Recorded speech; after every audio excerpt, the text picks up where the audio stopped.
अस्सलाम वालेकुम, welcome to Minute Mirror. This is your host Syeda Sakina Saleem. Recently आपने देखा होगा कि एक हार्ट रेंचिंग इंसिडेंट हुआ है पाकिस्तान में, जिसके अंदर एक 17 ईयर ओल्ड बच्ची जो कि टिकटॉकर थी, सना यूसुफ, उनका मर्डर हुआ और काफ़ी बेदर्दी से उनका मर्डर हुआ। तो उसी इंसिडेंट को मद्देनज़र रखते हुए आज की डिस्कशन होगी हमारी, जो कि होगी एडवोकेट बासित साहब से। उनके साथ हम इस डिस्कशन में इंडल्ज होंगे कि पाकिस्तान में औरतों के लिए क्या क्या कवानीन पाए जाते हैं और वो किस तरह उन कवानीन का इस्तेमाल करते हुए अपने लिए स्टेप ले सकती हैं और खुद को प्रोटेक्ट कर सकती हैं। अस्सलाम वालेकुम sir, welcome to the show.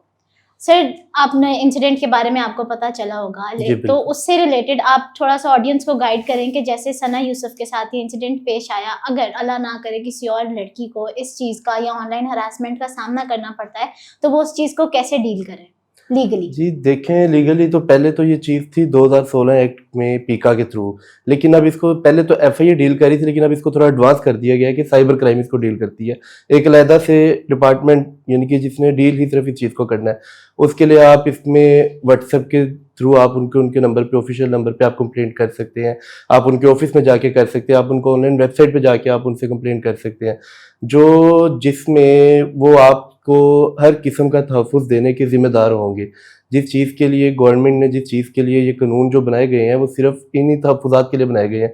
हाँ, अगर कुछ आप ऐसे कह लें कि हमारे मुल्क में कुछ जो केसेस रिपोर्ट होते ही नहीं है, सिर्फ इस वजह से कि वो सोसाइटी की बदनामी से बचने के लिए, कि लोग क्या कहेंगे, सोसाइटी में हमारा पता चलेगा, वो इस बदनामी से बचने के लिए यही जुल्म बर्दाश्त कर लेते हैं, जबकि प्रोटेक्शन जो है वो ज़्यादा बेहतर है बदनामी से। तो कम से कम आपको ना साइबर क्राइम की तरफ, अगर आप इस तरह का केस आपके सामने आ रहा है, तो आपको साइबर क्राइम से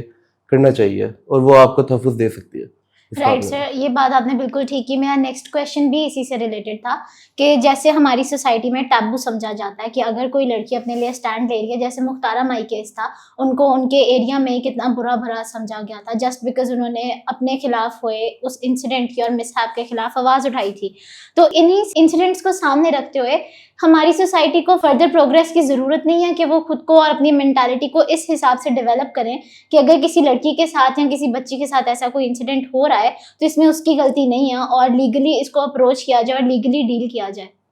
जी देखें, इसमें आप सोसाइटी को तो कम से कम इग्नोर ही करें ना, क्योंकि जो मामला है वो जिसके साथ हो रहा है वो उसको पता है कि उस पर क्या गुजर रही है, या वो किस चीज़ को मतलब फेस कर रहा है, किस चीज़ से गुजर रहा है, वो किस फेज से गुजर रहा है, वो ये चीज़ सिर्फ उसको पता है। सोसाइटी के लिए अगर आप अपना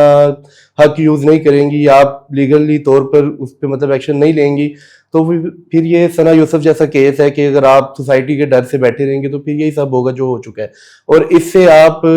अपने साथ भी जुल्म करते हैं और सोसाइटी के साथ भी जुल्म करते हैं, सिर्फ इस तरह के जो बंदा आपके साथ ये सब कर रहा है और अगर आप उसको आगे से जवाब नहीं देते, लीगल एक्शन नहीं लेते, तो वो फिर कल को किसी और के साथ भी करेगा। उसको तो शय मिल जाएगी कि यार मुझे तो कोई मतलब कुछ पूछने वाला नहीं है, कहने वाला नहीं है, ये लड़की है जी, ये डर जाएगी सोसाइटी के दबाव में आके, कुछ नहीं करेगी तो मैं इसको जी जैसे मर्जी कर लूँ। तो कम से कम ना अपनी प्रोटेक्शन के लिए आपको लीगल एक्ट्स के लिए करना चाहिए, बजाय कि आप जी बैठ जाएं जी नहीं मेरे से गुजर गया बस ठीक है, मैं मेरी जान, अगर आप बच गए हैं उससे तो फिर आपसे जो अगला होगा उसके साथ ज्यादती हो जाएगी, उससे नहीं होगी, उससे अगले से हो जाएगी, क्योंकि वो जो जालिम है वो तो करेगा। उसको जब आगे से कोई एक्ट नहीं किया गया, उसको आगे से उसके साथ कोई लीगल एक्शन हुआ ही नहीं है, तो फिर वो तो करेगा, उसको तो फिर शय मिली हुई है। राइट सर, तो अब जैसे साइबर क्राइमर्स में कहा जाता है कि आपकी जो प्राइवेसी है उसका काफी ज्यादा ख्याल रखना जो उसको आप ऐसे देख सकती है ना कि सियालकोट का इंसिडेंट आपको पता होगा, गुजरावाला मोटरवे का, उसमें मेरे ख्याल से कि मतलब किसी को नहीं पता उस लड़की का क्या नाम है, वो भी तो केस किया गया ना, उनको सजा दी गई है, पकड़ा गया है,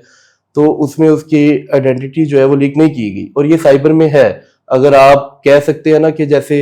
पीएम पोर्टल में भी ये चीज लिखी हुई है कि ज़ारा जो इंसिडेंट था उसमें भी लिखा हुआ है, जो ज़ारा के नाम से उन्होंने बनाया पोर्टल, उसमें लिखा हुआ है कि आप अपनी आइडेंटिटी हाइड करके आप अपना केस करवा सकती है, और अगर वो आगे से इस पे, पहली बात तो वो करेंगे क्योंकि बनाया इसीलिए गया कानून। हाँ, अगर कुछ लोग जो है वो आते ही नहीं है कि सिर्फ इस डर से, तो उसमें कानून की गलती तो नहीं है, यहाँ पे कानून की गलती तो वहां पे है कि आप इस तरह का केस करें और फिर वो आगे से ना एक्शन करें। तो सर, जिस तरह आपने बताया कि साइबर क्राइम प्राइवेसी का भी ख्याल रखते हैं और इस तरह के काफ़ी एक्ट्स पाकिस्तान में और लॉज पास हो चुके हैं, जी बिल्कुल। देखा जाए तो पाकिस्तान का कन्विक्शन रेट स्टिल बिलो 10% है। तो इसके अंदर रीजन एक तो ये भी हो सकती है, जैसा हमने अभी डिस्कस किया, कि सोसाइटी में लोग तो रिपोर्ट ही नहीं करवाते इसी डर से सोसाइटी के कि प्रेशर से। एग्जैक्टली तो अब पाकिस्तान के लॉज के अकॉर्डिंग जो इंसान है जो ऐसी दरिंदाना हरकत करता है उसके लिए अपार्ट फ्रॉम डेथ पेनल्टी क्या सजा हो सकती है? देखें, उसके लिए तो एक अब हर चीज़ का एक प्रोसीजर होता है जो आपके लॉज में है। एक प्रोसीजर, अब ये नहीं कह सकते कि आपने पकड़ा है, वैसे होना तो ये चाहिए पकड़ा है जी सजा दे दे फौरन, पर इस तरह नहीं है। इसका एक प्रॉपर प्रोसीजर होता है। अब रेशो इसलिए कम है कि बाद का जो केसेस रिपोर्ट होते हैं उनमें थोड़ा टाइम केस चलता है तो फैमिलीज की आपस में कोई डील हो जाती है, फैमिलीज छोड़ देती हैं, फैमिलीज दबाव में आ जाती हैं, जबकि वो इस चीज को लेके मतलब पुलिस के पास आ सकती है, कानून का इस्तेमाल कर सकती है कि वो हमें प्रेशर कर रहे हैं, प्रेशराइज कर रहे हैं, हमें थ्रेट कर रहे हैं। इस चीज के ऊपर भी वो अपना यानी कि कानून का दफा ले सकते हैं, लेकिन नहीं, लोग नहीं लेते। बात का ज्यादातर लोग छोड़ जाते हैं और कहीं पे कानून की भी गलती है, ये प्रोटेक्शन नहीं दे पाते विक्टिम को, जिसकी वजह से जो मुल्जिम होता है वो प्रेशराइज करके या कोई फैमिली में डील करके इस चीज को खत्म कर लेते हैं। रेशियो कम होने की गलती सिर्फ कानून की नहीं है, लोगों की भी है जो इस चीज को मतलब आगे नहीं लेके चल पाते, केसेस को छोड़ देते हैं बीच में। जी सर, अब जैसे ये रिसेंट केस हुआ था नूर मुकद्दम का, उसके अंदर 3 साल लग गए सिर्फ इंसाफ लेते लेते, अब जहीर जाफर को डेथ पेनल्टी मिली है। तो ऐसे केसेस में तो होना नहीं चाहिए कि डायरेक्ट आप जल्द से जल्द फैसला सुनाएं और ऐसे लोगों को सजा मिले, क्योंकि देखा जाए तो हमारी जो आवाम है ऑलरेडी इस बारे में बहुत फ्रस्ट्रेटेड और अग्रेसिव हुई हुई है कि जैसे अफगानिस्तान और ईरान में होता है कि फौरन उनको लाइक डेथ पेनल्टी दे दी जाती है और वहाँ पर इस तरह के इंसिडेंट्स भी कम रिपोर्ट होते हैं। तो ऐसा नहीं होना चाहिए, आवाम की नज़र में तो होना चाहिए, लेकिन अकॉर्डिंग टू लॉ ये जैसे पहले हमारे यानी कि मुल्क में भी ये चीजें थी हैंगिंग वाली, लेकिन उसके बाद ना जब से यूरोपियन यूनियन के प्रेशर की वजह से ना हम इस चीज को नहीं परस्यू कर पाते। उसके बाद अगर आप दूसरी साइड पे आ जाएं तो हैंगिंग अगर आप पब्लिक ही कहती हैं तो वो तो मेरे ख्याल से कि मतलब क्या इंप्रेशन पड़ेगा अगर आप एक यूएन के वो है और उसमें अगर आप देखा जाए तो आपके मुल्क का क्या इंप्रेशन जाएगा कि आप एक 4 लोगों को जी पब्लिकली हैंग कर रहे हैं, जैसे सऊदीया में होता है या इस तरह अरब ममालिक में होता है। तो वो चीज़ मैं समझता हूँ कि नहीं, ठीक है, एक बंद कमरों में होनी चाहिए, लेकिन होनी जरूर चाहिए। ठीक हो गया। अब जैसे ऑफिस में हरासमेंट इज वेरी यूजुअल आजकल, मतलब मेजॉरिटी देखा जाए तो वुमेन डू सफर हरासमेंट से, और अगर आप बाहर निकलें तो जो गेज होती है, मेल गेज स्पेशली, वो काफ़ी अनकंफर्टेबल करती है फीमेल को। तो इसके हवाले से पाकिस्तान में क्या लॉज हैं और क्या बिल्स वगैरह पास हुए हैं, उनके बारे में अगर आप थोड़ा गाइड करें। देखिए, इस सब चीज़ों में अगर आप आ जाएं तो इसमें Punjab protection of women against violence act है 2016 है, उसके अलावा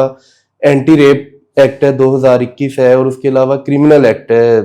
2022 का। तो वो सब इन्हीं चीज़ों पे आपको करेंगे, मतलब प्रोटेक्ट करेंगे, और उसके अलावा और भी कवानीन है जो इस पास हुए हैं इस चीज़ के लिए। लेकिन कहा जाता है ज़्यादातर, और देखा भी जाए तो प्लॉजिबल भी यही होगा कहना कि ये जितने लॉज और एक्ट्स हैं ये ज़्यादा थ्योरी में है, प्रैक्टिस में नहीं है। अब देखें, अगर हम ऑफिस प्लेस हरासमेंट एक्ट की बात करते हैं 2010 की, तो अभी तक कितने ऑफिस में हरासमेंट रिपोर्ट हुई है? आई डोंट थिंक कि किसी ने अभी उठकर किसी ऑफिस में हरासमेंट होने की कंप्लेन की होगी। तो ऐसे इश्यूज को कैसे डील करना चाहिए गवर्नमेंट को? देखिए, ये तो गवर्नमेंट अब खुद तो नहीं आके ऑफिस में कह सकती कि जी आप हमें बताएं। इसमें ये है कि उन्होंने केसेस जो पास कर दी हैं, जो बिल पास कर दिए हैं, उसमें अब थोड़ा सा अवाम भी उनके साथ कर ले कि अवाम जाके खुद केसेस रिपोर्ट कर ले। हाँ, इसमें ये है कि कानून को इसमें ये कर लेना चाहिए कि जैसे फ्रंट डेस्क में एक लेडीज को सुने, या जो मेल ऑफिसर सुन रहा है तो जरा इतना कोई ओपन माइंडेड, इतना कोई समझदार होना चाहिए कि अगर कोई लेडी उसको कोई बात बता रही तो वो उसको समझे, बजाय के चस्के लेने लग जाए चीज के, एंजॉय करने लग जाए चीज को कि जी अच्छा आपके साथ क्या हुआ था। वो फिर इस पे वो भी कहती है कि यार छोड़ो, जो ऑफिस में हो गया आगे ना हो हमारे साथ। तो इसमें ये कर लेना चाहिए कि जैसे अगर किसी लेडीज ने कोई अपनी करवानी है कंप्लेंट, तो वो आगे से सुनने वाली भी लेडी हो कोई जो इसमें मतलब कंप्लेन करे सारा, इस चीज से इसको बेहतर कर सकते हैं। दूसरा, आप अवाम के लिए कि मतलब अवाम में ये अवेयरनेस पैदा करना चाहें तो उसके लिए ये है कि जो स्कूल्स हैं, कॉलेजेस हैं, उधर इसकी प्रॉपर मतलब ट्रेनिंग दे देनी चाहिए, जिससे जो लोग जो थोड़े से नैरो माइंडेड है उनको भी थोड़ा सा मतलब इस चीज को समझें कि किसी की बदनामी से ज्यादा उसकी प्रोटेक्शन उसकी ज्यादा जरूरी है, बजाय कि वो बदनाम करें जी अच्छा ये ऐसे हो गया, और वो भी बदनामी के डर से, जैसे सना यूसुफ नहीं कर सकी सिर्फ इस वजह से कि मैं मतलब मुआशरे में मेरी क्या इज्जत रहेगी, जबकि उसको प्रोटेक्शन को देखना चाहिए था, पर वही सोसाइटी का प्रेशर तो इसमें ये नहीं कह सकते कि लैक ऑफ अवेयरनेस भी है बहुत ज़्यादा, क्योंकि अगर कोई ऐसा इंसिडेंट होता है तो इंस्टेड कि आप उसको रिपोर्ट करो, उससे रिपोर्ट करने से पहले भी आपके पास एटलीस्ट इतनी अवेयरनेस तो होनी चाहिए ना, बीइंग अ पर्सन या सिटीजन, कि आपको पता हो कि अगर मेरे साथ हरासमेंट हो रही है, पहली चीज़ तो ये होनी चाहिए कि आपको पता हो कि व्हाट इज़ हरासमेंट। और अगर आपको पता है कि व्हाट इज़ हरासमेंट एक्चुअली, तो उसके बाद आपको पता हो कि आपने उसमें फर्दर उसके कैसे प्रोसीजर सारा लीगली डील करना है। उसमें भी यही है ना कि अगर आप कानून ही आपको ट्रेनिंग दे सकता है ना, या कानून ही मतलब ऐसे अदारे बना सकता है कि जो आके आपको मतलब आपको देख के लगे कि नहीं जी मैं यहाँ पे जाऊंगी, मेरी आइडेंटिटी जो है उसको भी हाइड किया जाएगा, और मैं अगर जो केस करूंगी तो उसमें मुझे पूरा मतलब आगे से इंसाफ मिलेगा या मेरे साथ कानून चलेगा। अगर इसमें कानून को ये चीज़ देखनी चाहिए कि हम इस चीज़ को मतलब कैसे बेहतर कर सकते हैं। गवर्नमेंट को देखना चाहिए कि हम कौन से ऐसे जो है अदारे बना सकते हैं जिससे इन चीज़ों का मतलब जो अवेयरनेस लोगों में आ जाए कि नहीं जी ये जो डिपार्टमेंट है यहाँ पे हम जाके अगर कोई बात करेंगे तो हमें आगे से इस चीज़ का सोल्यूशन मिलेगा। तो इसमें गवर्नमेंट को थोड़ा सा अपना रोल प्ले करना चाहिए और कुछ अवाम को रोल प्ले करना चाहिए अपना, फिर अवेयरनेस तो फिर होती है। Thank you so much sir, it was lovely having you. मज़ीद ऐसी वीडियोस देखने के लिए हमारे चैनल को सब्सक्राइब करें और बेल आइकन को दबाना न भूलें।